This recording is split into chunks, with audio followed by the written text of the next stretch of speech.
जंगल की आग। एक बहुत सुंदर वन था। हजारों तरह के वृक्ष, पौधे, लताएं और झाड़ियों आदि ने मिलकर के इसे और अधिक सघन बना दिया था। हर मौसम में लगने वाले फल तथा फूलों से यह जंगल सदा महकता रहता था। हजारों तरह के जीव जंतुओं का आश्रय बन गया था। वृक्षों पर लगने वाले फल फूल जीव जंतुओं का आहार बनकर जीवन देने का काम करते थे। पक्षी भी उन्मुक्त वातावरण में वृक्षों पर घोंसला बनाकर अपनी चहचहाट से जंगल की खामोशी को तोड़ते रहते थे। घास फूस, झाड़ी, पेड़ पौधे और लताएं, जंगल में ऐसी कोई वस्तु नहीं थी जो इस जंगल में रहने वाले पशु पक्षियों के काम न आती हो। पशु पक्षियों को तो इतनी भी समझ हो चुकी थी कि बीमारी की अवस्था में किस पौधे को औषधि के रूप में लेना है। सूर्य की गर्मी भी वृक्षों की सघन छाया को नमन करती थी।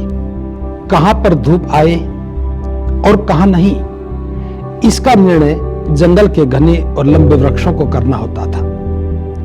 कोई जीव खुले आंगन में अपनी ही जाति के अन्य जीवों के साथ ठिठोली करते तो कोई वृक्ष की लताओं पर उछल कूद कर अपने होने का एहसास करवाते।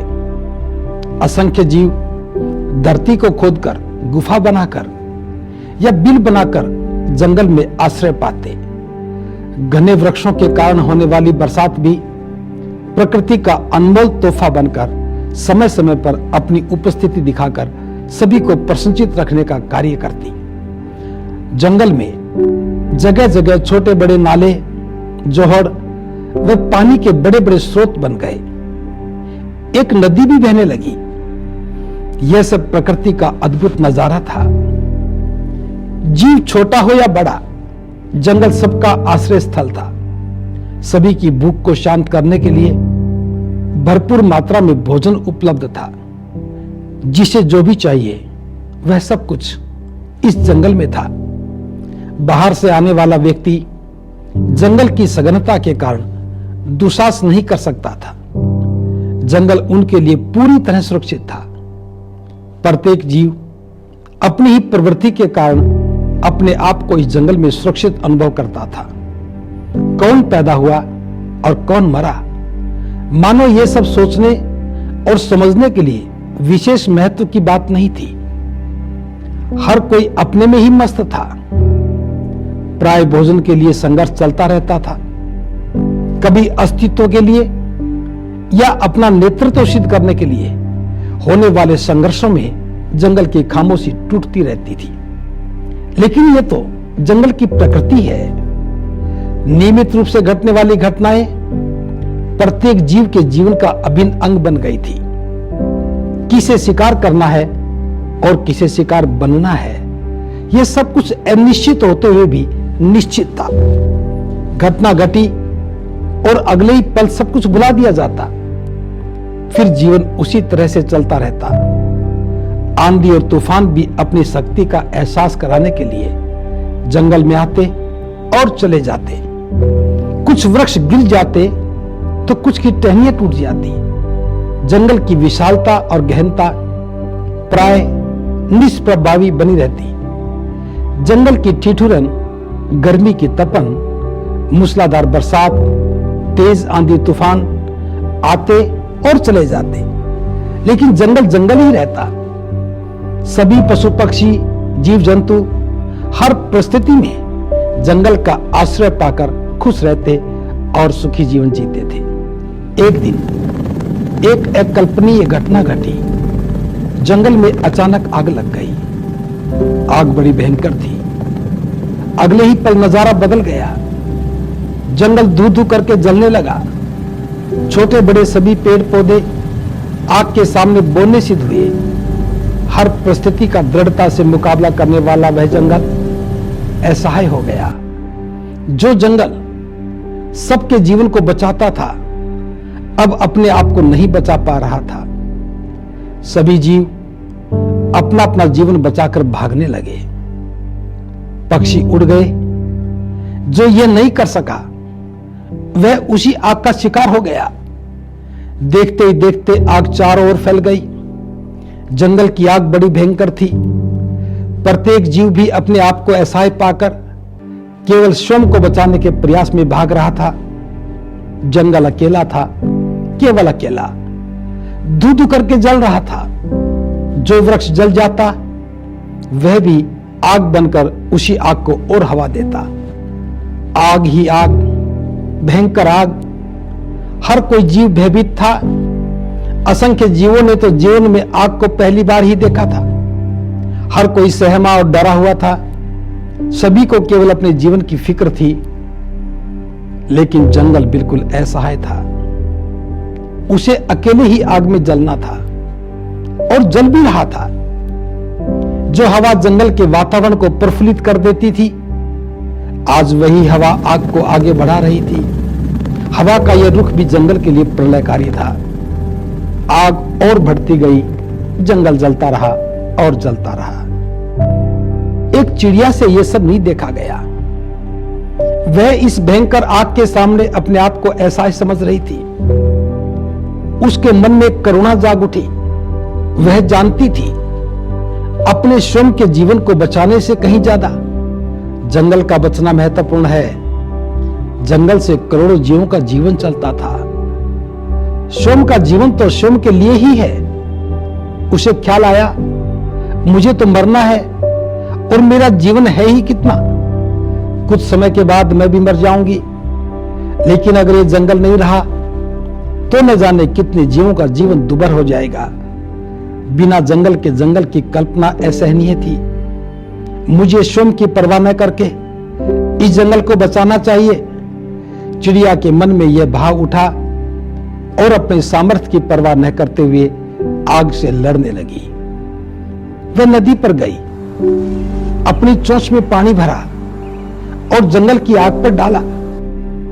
फिर नदी पर गई, चोंच में पानी भरा और आग पर डाला। यह प्रयास निरंतर करती रही। उस भयंकर आग की तपस से उसके पंख झुलस गए। वह घायल हो गई, फिर भी प्रयास को नहीं छोड़ा। नदी पर गई, चोंच में पानी भरा और आग पर डाला। उस थकी और घायल चिड़िया को आग बुझाने का प्रयास करते हुए एक बंदर देख रहा था। उसने उस चिड़िया से कहा, हे चिड़िया, तू पागल हो गई है। जंगल में भयंकर आग लगी है। तेरी चोंच में एक बूंद पानी आता है। क्या तेरी इस एक बूंद पानी से जंगल की आग बुझ जाएगी? देख, तेरे पंख भी झुलस गए हैं। तू इसी प्रयास में मर जाएगी, लेकिन यह आग नहीं बुझेगी। मुझे देख, मैं आराम से बैठा हूं, जंगल की आग से दूर। अपना जीवन बचा तो सब कुछ ठीक रहेगा। तू भी बैठ जा। तेरा यह प्रयास निरर्थक है। हे चिड़िया, अपने जीवन को बचा, यही उचित रहेगा तेरे लिए। चिड़िया ने बंदर को सुना और कहा, हे बंदर, तू ठीक कह रहा है। जंगल में भयंकर आग लगी है और मेरी चोंच में एक बूंद पानी आता है। मैं जानती हूं मेरी चोंच में आए एक बूंद पानी से जंगल की आग नहीं बुझ सकेगी। लेकिन मैं यह भी जानती हूं कि मेरा यह प्रयास निरर्थक नहीं होगा। जब कभी इस जंगल की आग का इतिहास लिखा जाएगा, याद रखना, हे बंदर, तेरा नाम गद्दारों की सूची में आएगा। और जब इस जंगल की आग के इतिहास में आग के बुझाने का प्रयासों का जिक्र होगा, तब मेरा नाम स्वर्ण अक्षरों में लिखा जाएगा। चिड़िया ने यह कहा और चोंच में पानी भरकर फिर दोबारा लग गई आग बुझाने के प्रयास में। यह वार्तालाप एक हाथी भी सुन रहा था। वह नजदीक आया। उसने चिड़िया से कहा, हे चिड़िया, एक बार फिर बताना तूने क्या कहा है, मैं ठीक से सुन नहीं पाया हूं। चिड़िया ने कहा, हे हाथी, इस जंगल को देखो।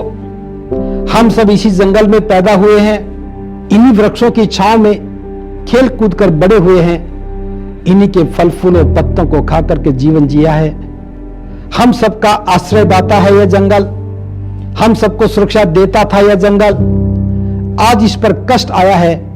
भयंकर आग लगी है, यह धू धू करके जल रहा है और सभी जीव अपना अपना जीवन बचाकर भाग गए हैं, जंगल को अकेला छोड़कर। क्या हमारा कर्तव्य नहीं है कि इसे बचाएं? हे हाथी, मैं तो अपने सामर्थ्य से प्रयास कर रही हूं, जो बन सकता है आग बुझाने का प्रयास कर रही हूं, लेकिन जो लोग अपना जीवन बचाकर भाग रहे हैं वे गद्दार हैं, वे धोखा दे रहे हैं अपने जीवनदाता को, अपने आश्रयदाता को, वे धोखा दे रहे हैं अपने सुरक्षादाता जंगल को। यह कहकर के चिड़िया फिर चोंच में पानी भरकर लग गई आग बुझाने के प्रयास में। हाथी ने कहा, हे चिड़िया, अब आग बुझाने के प्रयास में तू अकेली नहीं है, तेरे साथ मैं भी खड़ा हूं। मैं गद्दार नहीं कहलाऊंगा, मैं भी अपने सामर्थ्य से आग को बुझाऊंगा। और यह कह करके उसने एक चिंगाड़ भरी।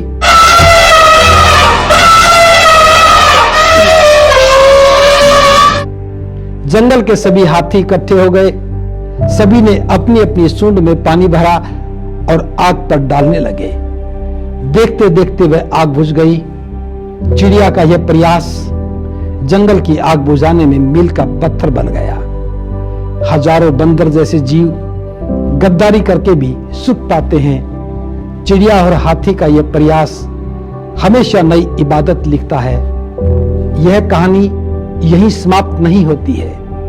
यह तो जंगल की आग थी जो बुझ गई थी, लेकिन एक और जंगल है जो आज जल रहा है, जिसमें आग लगी है और सब कुछ जल रहा है।